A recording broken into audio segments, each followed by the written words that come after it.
옛날에 있었던 이야기 중에 하나입니다. 세 자매가 있었습니다. 그 아버지가 평범한 그런 가정에 세 자매가 있었는데 아버지가 걱정이 있었습니다. 세 자매 중에서 그 성격이 단점이 하나씩 다 있기 때문에 자연히 걱정이 되었는데 큰딸은 너무나 게을렀고 일하는 걸 너무 싫어하였습니다.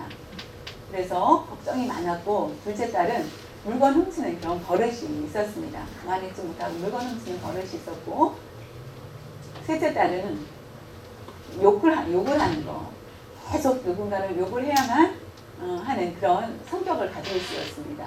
앞으로 결혼을 어떻게 할까 걱정하고 있는데 어느 날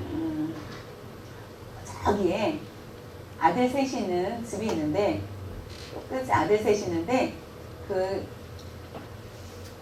단점이 있어도 너무나 예쁘니까 그냥 셋이 우리 아들들하고 결혼하게 해달라고 하는 것이었습니다.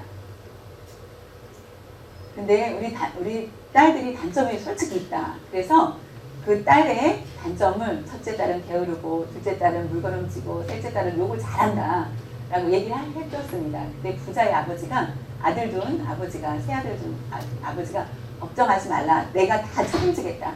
무조건 결혼시켜 달라 라고 하여서 합의하에 이제 결혼을 하게 되었습니다. 옛날에는 겹사돈의 그런 결혼이 가능한 것입니다.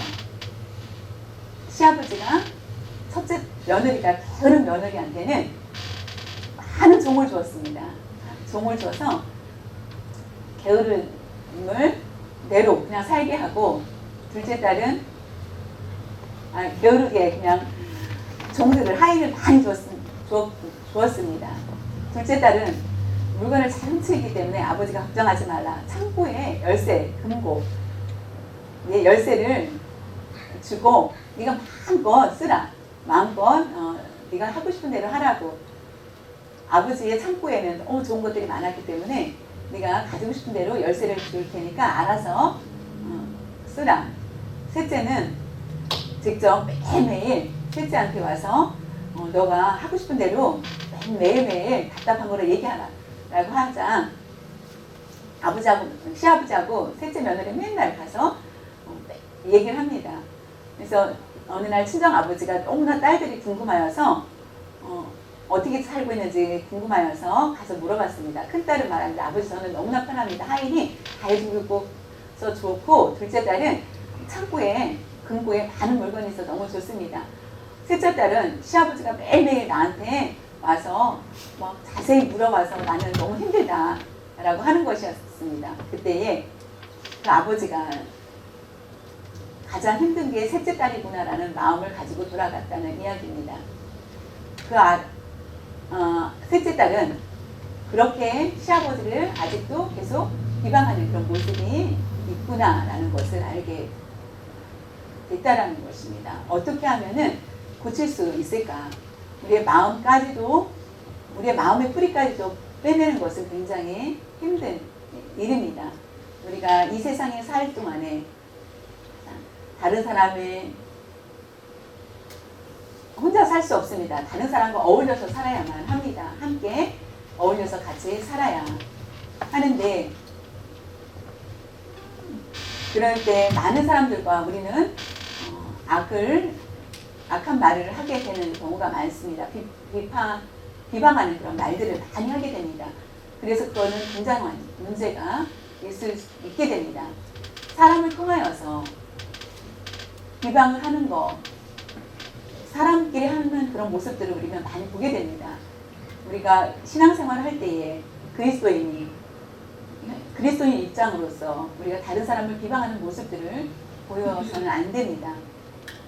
신앙인들은 다른 사람을 함부로 비방을 해서는 안 된다는 것을 로마서 2장에서 우리에게 말씀해 주고 있습니다. 나는 다른 사람에 대해서 비방을 하고 좋지 않다라고 이야기를 하고 죄에 대해서 정죄한다면은 비방한 사람은 반드시 자기가 그 비방을 받게 되기 때문입니다. 내가 다른 사람을 비방하지만은 판단하고 비방하지만은 결국은 그게 나한테 다시 돌아오게 된다라는 것입니다. 다시 나한테 돌아오게 됩니다. 죄를 정죄를 하면은 반드시 자신도 정죄를 받게 된다는 것이 성경의 말씀입니다.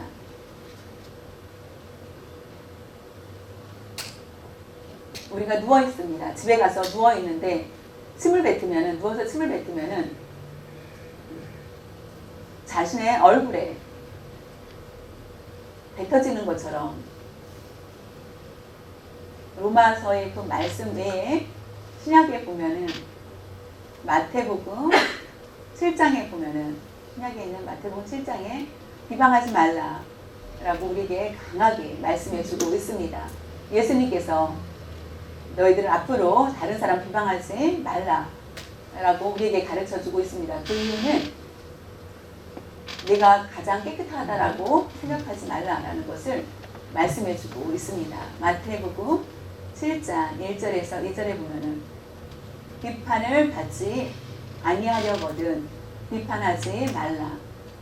너희가 비판하는 그 비판으로 너희가 비판을 받을 것이요 너희가 헤아리는 그 헤아림으로 너희가 헤아림을 받을 것이니라. 그 뜻은 다른 사람으로부터 비판을 받지 않으려면 내가 비판하지 말아야 된다는 것입니다.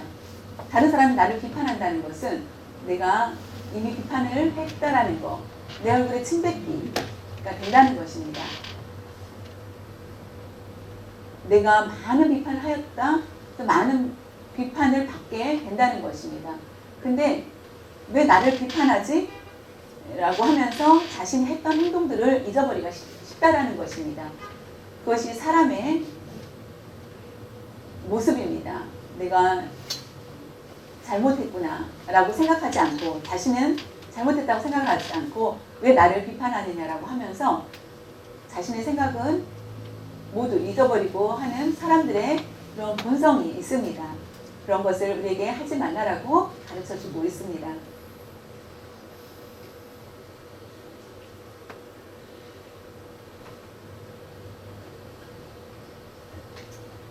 들보가 있습니다. 나무에 가지가 있습니다. 눈 속에 내 가지가 이만큼 들어가 있는데 다른 사람의 티라는 것은 먼지 정도의 적은 티를 보면서 욕을 합니다. 너는 왜 이러냐라고 하면서 티를 보고 욕을 하는데 나는 이미 들보를 가지고 있는 거, 내가 더 많은 티를 가지고 있다는 거, 내가 더 욕을 하면 나는 다른 사람이 나를 봤을 때 결국은 그 사람은 왕따를 당하고 친구가 없게 되는 게 됩니다. 우리가 결단코 그와 같이 행해서는 안 됩니다. 안과 의사가 있습니다. 치료를 하기 위해서 병원에 눈이 아파서 안과에 가서 치료를 받습니다. 눈이 아프면은 눈이 뜨어지지 않으면은 눈이 뜨게 하여서 치료를 받습니다.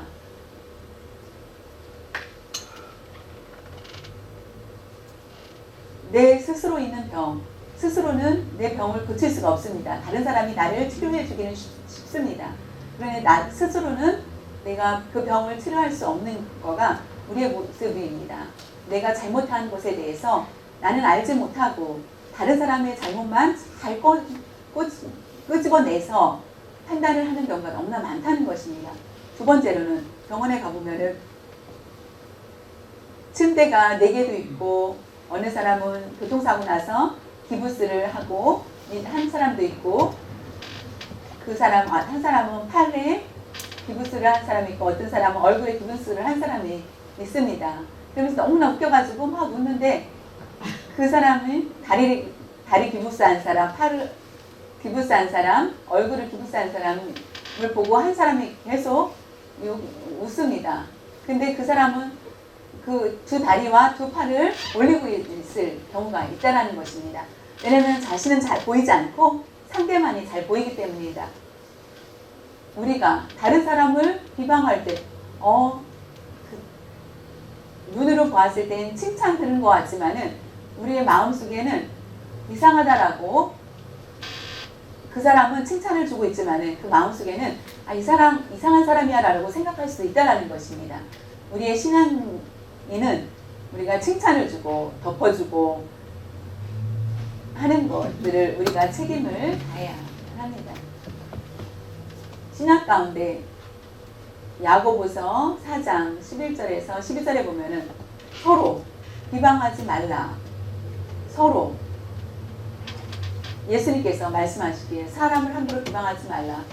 야고보서 선생님 말씀하시기를 서로 비방하지 말라 라고 말씀해 주고 있습니다. 야고보서 4장 11절에서 12절에 보면은 형제들아 서로 비방하지 말라. 형제를 비방하는 자나 형제를 판단하는 자는 곧 율법을 비방하고 율법을 판단하는 것이라. 내가 만일 율법을 판단하면 율법의 준행자가 아니요 재판관이로다. 입법자와 재판관은 오직 한 분이시니 능히 구원하기도 하시며 멸하기도 하시느니라. 너는 누구이기에 이웃을 판단하느냐. 한 가지 무서운 게 있습니다. 우리가 사람을 판단을 하는 거 뭐 괜찮다고 생각을 하면서 판단하는데 사람을 판단하는 것은 곧 율법을 행하는 거다. 율법이다. 율법. 사람을 보고 욕을 하였습니다. 근데 성경을 비방하는 것과 같다. 사람을 판단하는 것은 하나님의 말씀을 저울질하는 것과 같다. 성경의 목적은 성경을 통하여서 우리가 우리의 행동을 책임져야 됩니다. 하나님의 뜻에 충성하면서 살아야 되는데 그 책임을 다해야 되는데 오히려 행하지 않고 성경에 대해서 성경을 펴놓고 다른 사람에게 비방하는 것 그거는 옳은 그런 모습이 되지 않고 아주 위험한 것이 될 수밖에 없습니다. 그렇기 때문에 성경의 율법을 왜 비방하지 말라라는 것은 바로 하나님께서 왜냐하면 하나님을 비방하는 것과 같기 때문입니다. 율법은 곧 하나님이시기 때문에 하나님을 비방하는 것과 같다라는 것을 우리에게 말씀해 주고 있습니다. 하나님을 사랑하고 하나님의 자녀로서의 삶을 살아야 되는데 하나님을 비방하면은 그런 마음에 큰 상처를 받게 됩니다. 내가 밖에 나가서 우리 딸 자녀들이 밖에서 우리 자녀를 욕하는 소리를 들으면은 기분 좋은 부모는 아무도 없을 것입니다. 다 화가 날 것입니다. 서로 비방한다. 하나님의 자녀인 우리가 하나님께서 보셨을 때 기쁠 수 없다라는 것입니다. 하나님의 자녀고 하나님 것인데 하나님의 자녀를 비방하면 하나님이 그것을 기뻐하시지 않는다는 것입니다. 사랑하는 성도 여러분, 왜 갑자기 비방을 해야 되는지 유대인의 문제가 유대인은 누구냐? 하나님을 섬기는 사람입니다. 하나님의 특별한 선택을 받은 사람들, 오늘날로 말하면 예수 믿는 사람입니다. 근데 비방을 잘하는 사람 중에 또 있다라는 것입니다. 세상보다 우리가 세상 사람들과 비하였을 때, 왜냐하면은 그들은 더럽고 우리는 깨끗하다라고 생각을 하기 때문에 우리는 쉽게 비판할 수 있습니다. 우리는 똑같이 죄인입니다. 하나님 앞에 의인은 한 사람도 없습니다.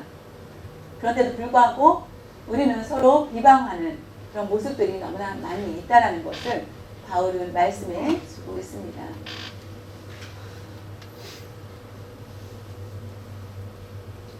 여러분이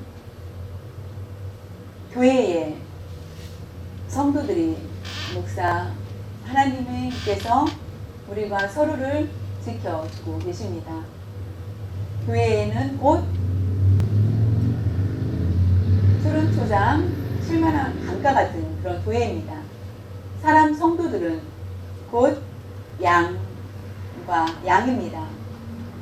목사는 목자가 아닙니다. 저는 목자가 아닙니다. 저는 목사지만은 개처럼 그 주인을 지키는 사람입니다. 목자는 바로 하나님 외에는 없습니다.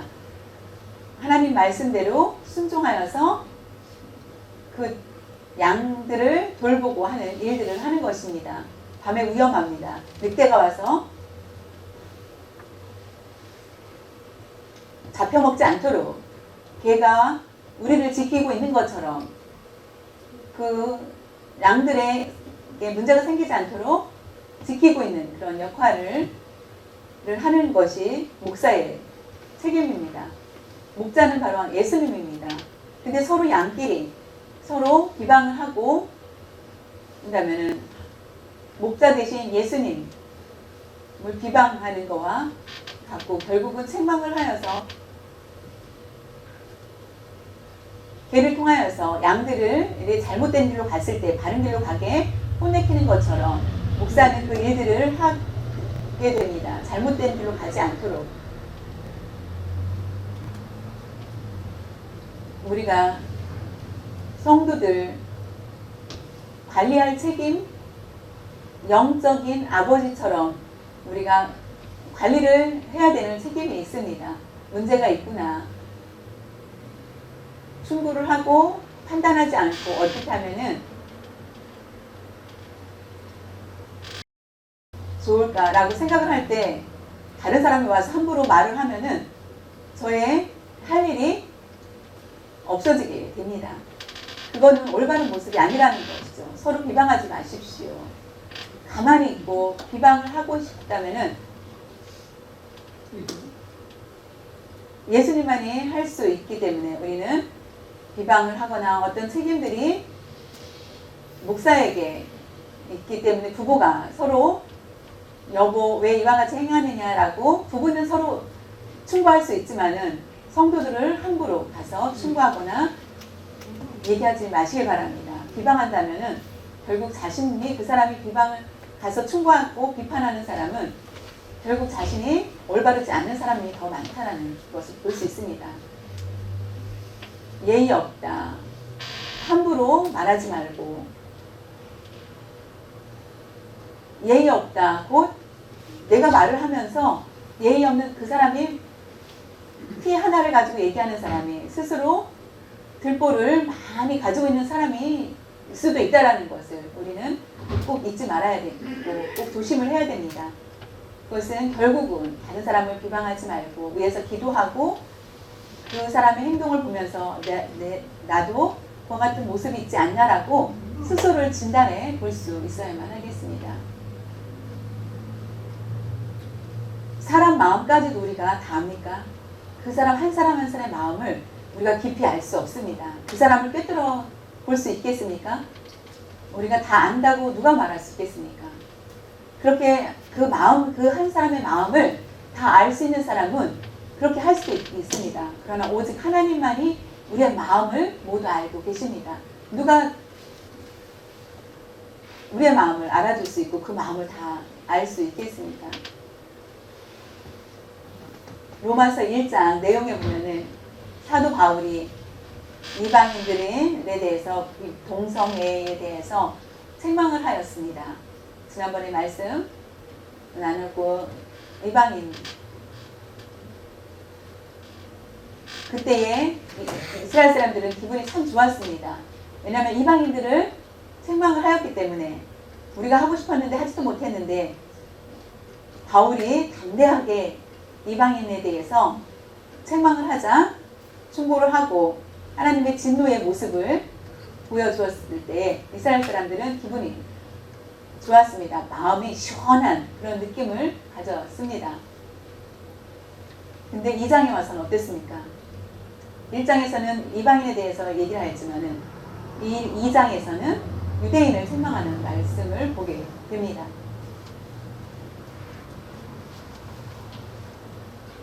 남은 곧 이방인을 얘기합니다. 남에 대해서 남을 비판하지 말라. 이방 그러나 지금은 유대인에게 이방인에 대해서 좋지 않다, 그들을 비판하고 판단하는 너희들아, 너희 자신이 가장 깨끗하다고 생각하느냐?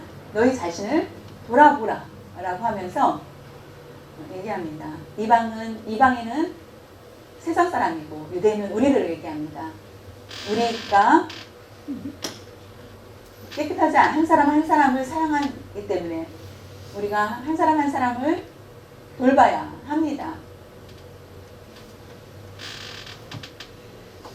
틀을 가지고 한 사람의 그 사람의 나쁜 것만 뽑아서 얘기하면은 내가 마음이 시원해라고 생각하는 그런 것도 곤란한 올바른 그런 모습이 아닙니다. 로마서 2장 1절에 보면은 그러므로 남을 판단하는 사람아 누구를 막론하고 네가 핑계하지 못할 것은 남을 판단하는 것으로 네가 너를 정죄함이니 판단하는 네가 같은 일을 행함이니라.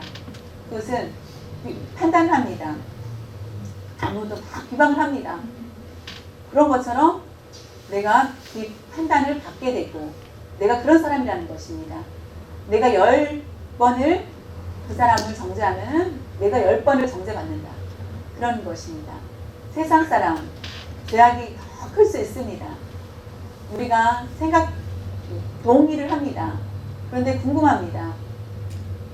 그렇다면 나는 죄가 없는 100% 완전히 선한 사람입니까? 그렇지 않다라는 것입니다. 예수님 한 분 외에는 없습니다. 예수님만이 선하시기 때문에 죄를 범하여서 하나님 죄송합니다.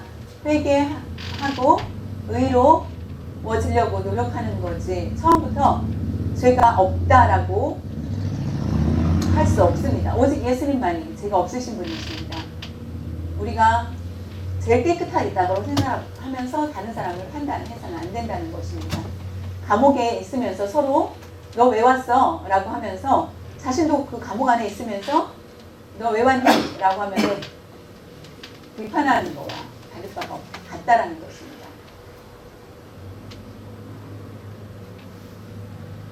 사랑하는 성도 여러분, 비판하지 말라는 것은 하나님을 비판하고 있기 때문입니다.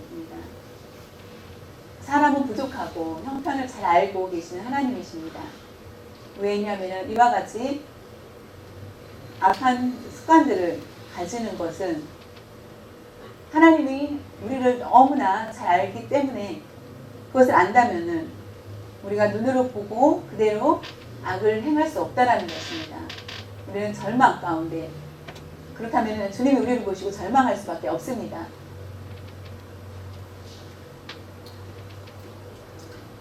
성경 말씀을 통하여서 우리가 고치고 하나님의 길로 나아가게 하려고 하는데 먼저 우리가 비방하고 하는 그런 모습, 안 된다라고 하며 부정하며 압제하고 하는 그런 모습을 봤을 때 하나님의 만들어주신 하나님의 말씀을 우리가 말씀을 거역하는 것과 다름이 없고 상처를 드리는 것이 됩니다.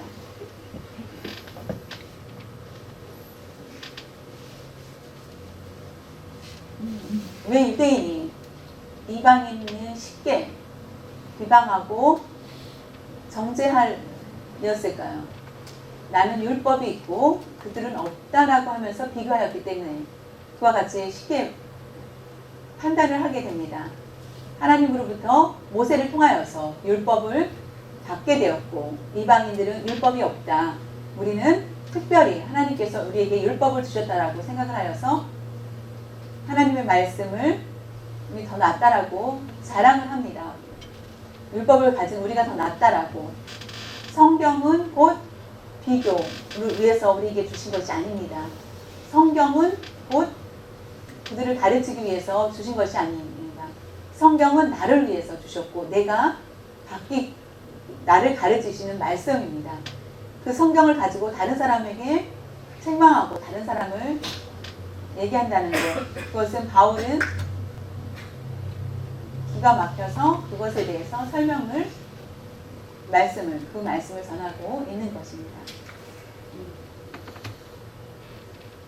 사랑하는 성도 여러분, 지금 우리가 의인이 된 것은 왜 의인이라고 할까요?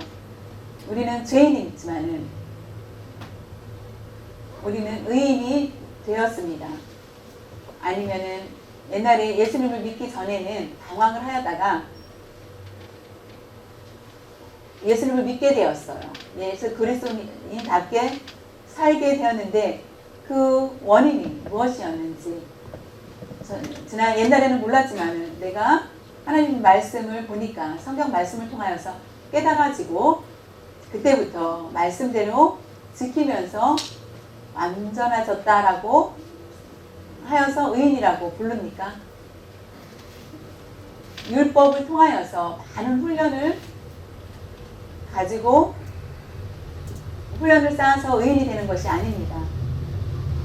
다만 하나 율법을 가르쳐 주신 것을 통하여서 내가 죄인이었구나, 내가 죄를 범하였구나 라는 것을 깨닫게 되고 는 거지 의인이다라고 말할 수가 없다라는 것입니다.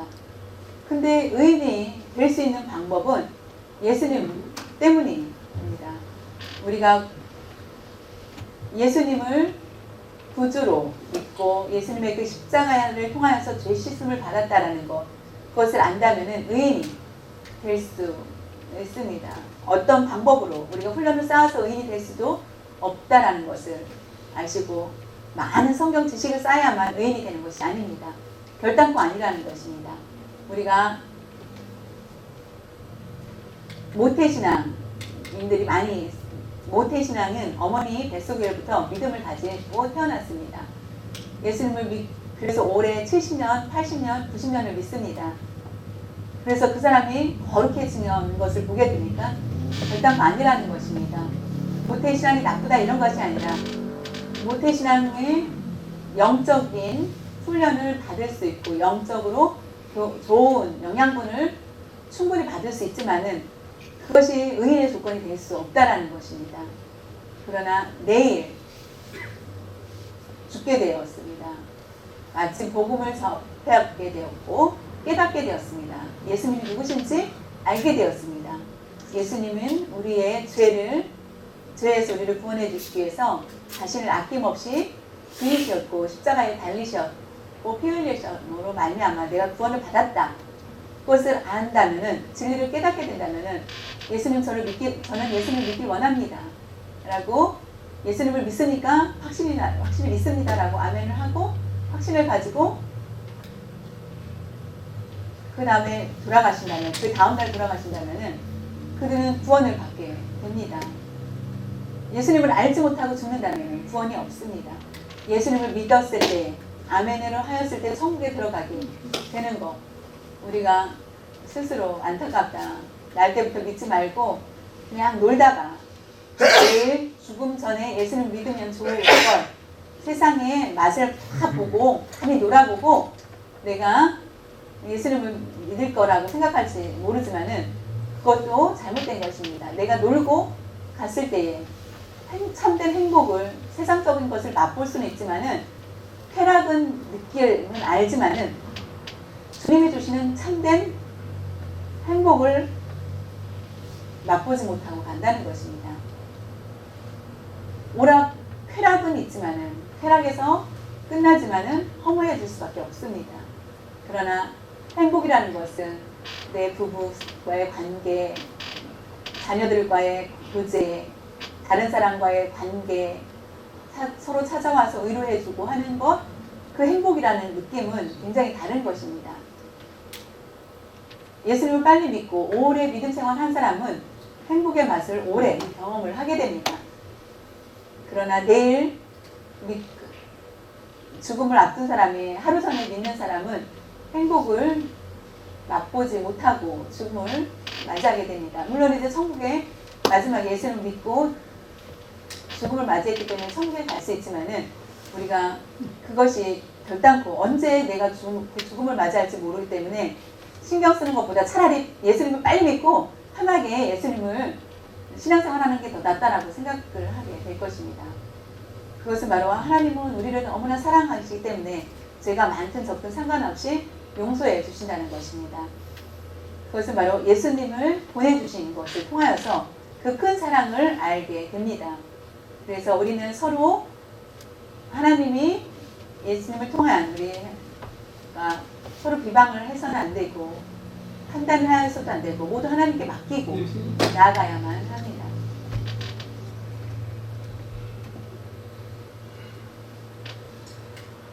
(80년) (90년) 예수님을 믿은 사람과 하루 믿은 사람과 구원의 문제는 똑같아.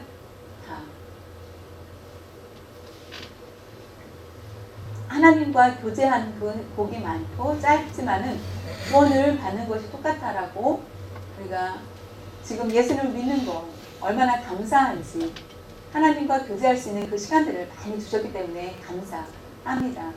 세상에서 행복을 찾을 수 없고 평안을 찾을 수 없는 그럴 때에 하나님을 통하여서 기쁨을 맛보고 평안을 맛보고 사랑과 여러 가지 체험을 할 수 있는 시간들을 주신 것을 생각할 때 감사하지 않을 수 없습니다.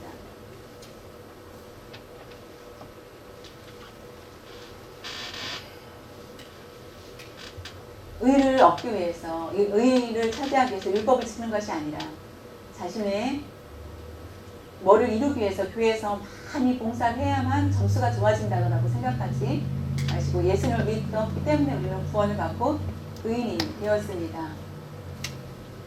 그렇다면 다른 사람을 비방하는 것은 내가 가장 깨끗하다라는 그런 생각과 나의 수고가 가장 크다라고 생각을 하면은 그런 것들이 쉽게 되게 된다는 것입니다. 내가 의인이 될 수 있었던 것은 예수님 때문이라는 것을 아신다면은 내가 의인이 됐고 감사하며 오히려 비방하지 못하고 예수님을 믿는 똑같이 의인이구나. 예수님을 믿어서 의인이 된다라는 그것을 안다면은 분별할 줄 안다면은 판단할 수 없게 됩니다.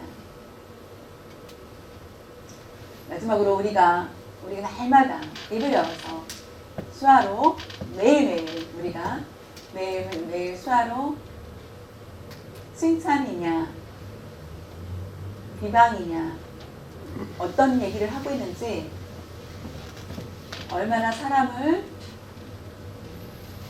병이 여기느냐 내가 갚아야 되겠다 내가 1대1로 갚을 거야 그래야지만 내가 시원해져 라고 하면서 살고 있다면은 내 마음이 어떤 마음인지 내 앞서 나가는 그 사람이 보기 싫고 라는 그런 마음들이 있다면은 박수 쳐주고 나보다 더 잘하는구나 칭찬해주고 할 수 있어야 되는데 그 비방은 보이지 않는 섬김을 받고자 하는 것입니다. 판단하는 것은 판단하지 줄 모르는 사람은 자기가 높여주려고 하는 생각도 없습니다.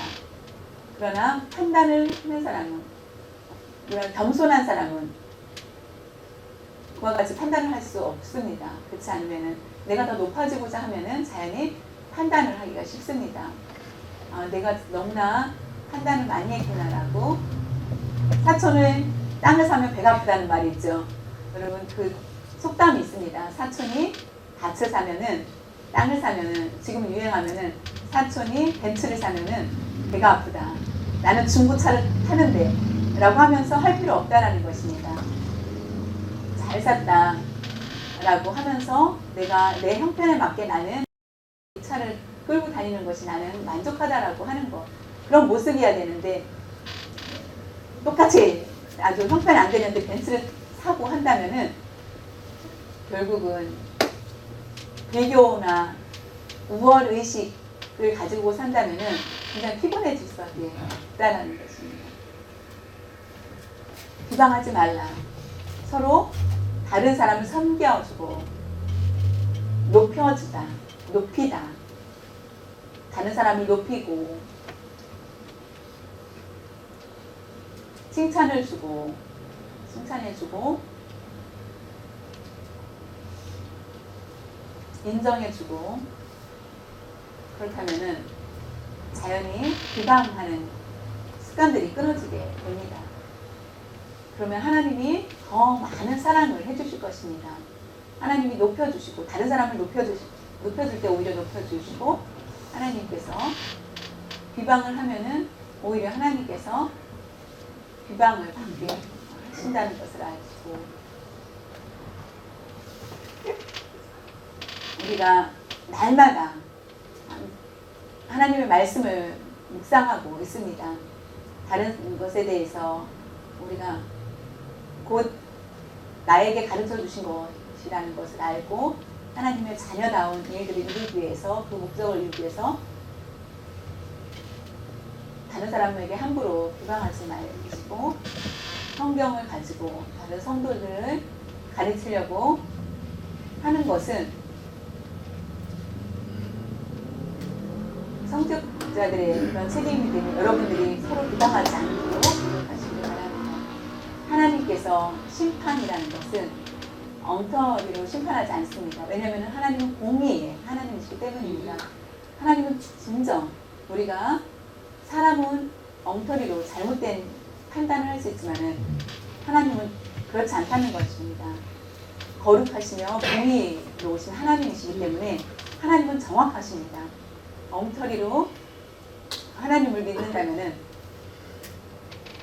그게 잘못된 믿음이라면은 결국은 자기에게 손해가 될 수밖에 없습니다. 분명히 하나님 말씀하시기를 하나님은 공의로우시고 라는 것을 우리에게 분명히 말씀해 주시기 때문에 하나님께 맡기고 의지하고 나아갈 때 손해가 없이, 우리에게 손해는 비방을 하였을 때 비방을 받게 되어서 손해를 보게 됩니다. 우리가 좋은 생각, 좋은 말, 좋은 예의를 갖추고 나쁜 말을 사용하지 않고 할 때 하나님께서 우리를 선하게 인도해 주시고 칭찬해 주실 것입니다. 여러분은 누구입니까? 하나님의 백성입니다. 그 중에 하나님의 백성이 아니다, 하나님의 백성이야 라고, 백성이고 아니다 라고 말할 수 없습니다. 우리 모두 하나님의 백성이기 때문에 하나님의 백성이라는 것은 앞으로 천국에 들어갈 약속을 우리에게 주셨습니다. 하나님의 백성이라고 생각을 한다면 다른 말 함부로 사용하지 말고 입을 다물고 사랑의 모습들을 전할 수 있는 그런 삶이 되시기를 바랍니다. 오늘 말씀을 통하여서 다른 사람을 판단하지 말고 칭찬하라 라고 매일매일 칭찬하면서 사는 여러분들 되시기를 바랍니다. 하나님 앞에 우리가 섰을 때에 긍휼을 받고 사모하는 마음을 가지고 우리는 긍휼을 받아야 됩니다. 긍휼을 받지 않는다면은, 긍휼을 받아야만 우리가 살 수 있는 것처럼 우리가 용서받고 은혜로운 그런 삶을 살 수 있는 그 일들을 감당할 수 있을 줄 믿습니다.